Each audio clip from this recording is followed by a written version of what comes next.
I'm so validated all the time when people come in and they're like, thank you so much for being here. That's how I know that I'm doing the right thing. I love coming in the store. I love helping people, and I love providing a service for them. If you're not happy with what you're doing, change it and do what you want to do.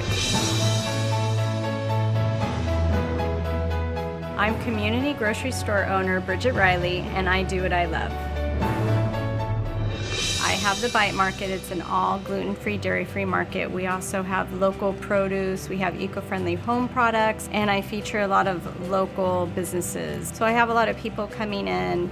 It's their first time following this diet, and they look like a deer caught in the headlights, and they're really confused and frustrated. They don't know where to turn, so they can come into our store and they know everything's gluten-free and dairy-free. I really enjoy having people come in to the store and being able to help them and provide a service for them.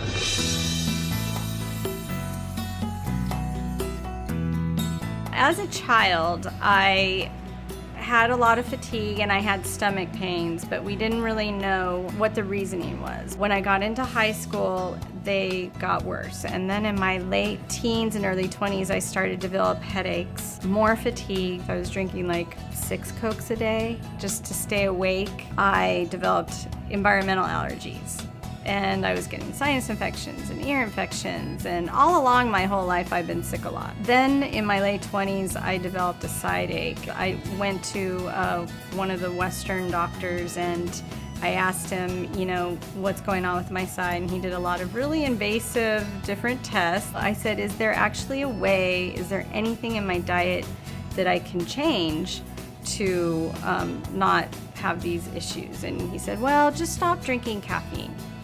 And you have IBS. In my early 30s, I kept having back problems, and I was at a chiropractor, and she went out of town, and she said, go see this other chiropractor who's a holistic doctor. So I went to see him, and he looked at my lifestyle evaluation booklet that he had me fill out, and he's like, wow, you have a lot of problems. Do you want help with these things? Because I think it's food related.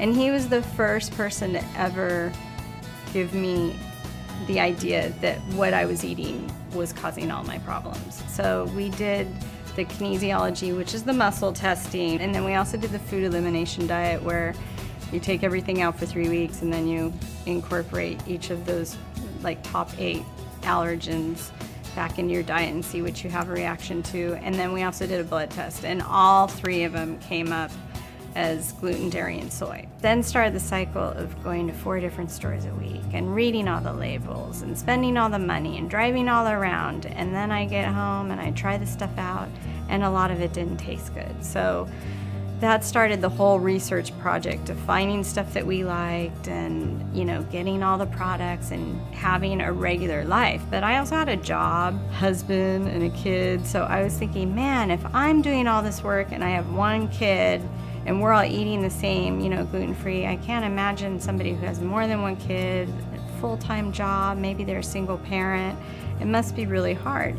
And at the time, I was at the Child Abuse Prevention Center. So I worked with a lot of teen moms, and that's when I really realized that our young people do not know anything about nutrition. So when I left the Child Abuse Prevention Center, I thought, what do I want to do next? And that's when the idea of the store came up. And we wanted to be gluten-free and dairy-free, and I'd had enough research under my belt to know how to fill a store with stuff that tasted good, and also focus on maybe more of the smaller companies that really do gluten-free, dairy-free products well, and that people can't really find at the big box stores. I have a lot of passion for really helping to educate people and to give them the tools to make better decisions. I really enjoyed working with the young people and encouraging them to make healthier choices and giving them options. If you'd asked me 15, 20 years ago, oh, you're gonna own a store, and a grocery store, I would have thought,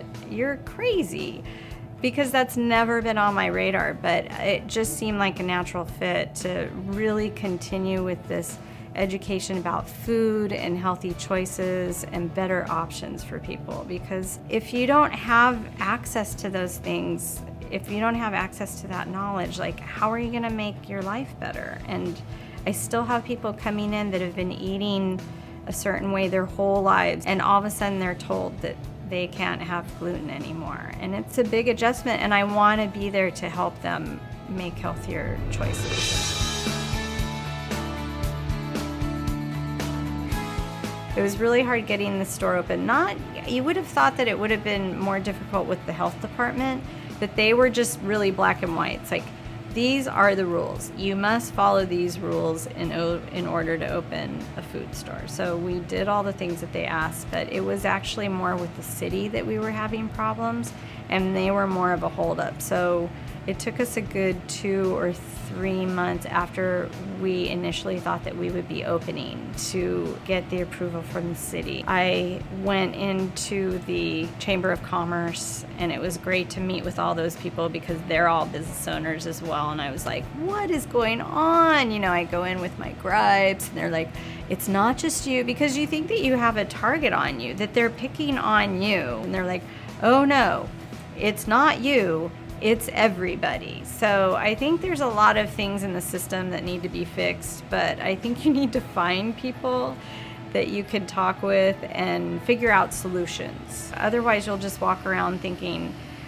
we're never going to get this store open. What do they have against us? And it can be really defeating.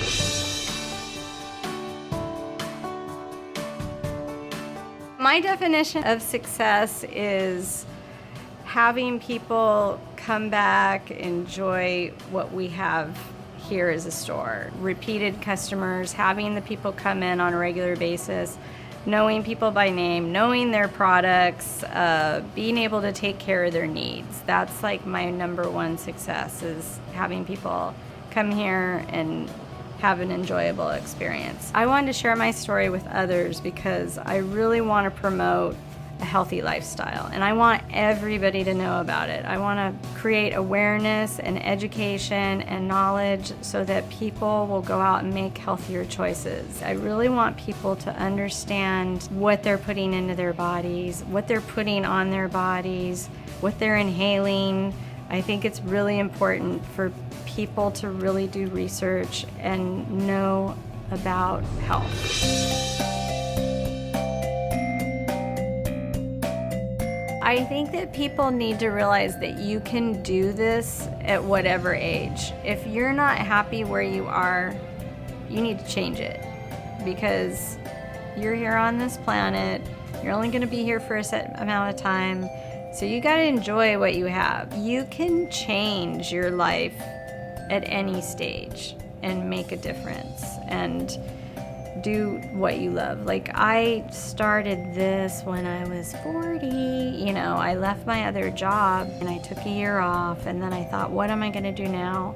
I'm going to open the bite market, and it's been a huge, wonderful, lovely experience, and I just so enjoy it. I mean, I'm in my 40s now, but a lot of people, I think, are in a certain place where they're, oh, I'm this age and I can't do it. It's too late for me, but it's never too late to go back to school. It's never too late to learn a new language or travel or start a new business or go through a new phase in your life. It's never too late. There's a lot of people that say, oh, I'm too old, I can't do it. You can do whatever you want at whatever age. So I think if we're gonna leave on something, it's like, if you're not happy with what you're doing, change it and do what you wanna do.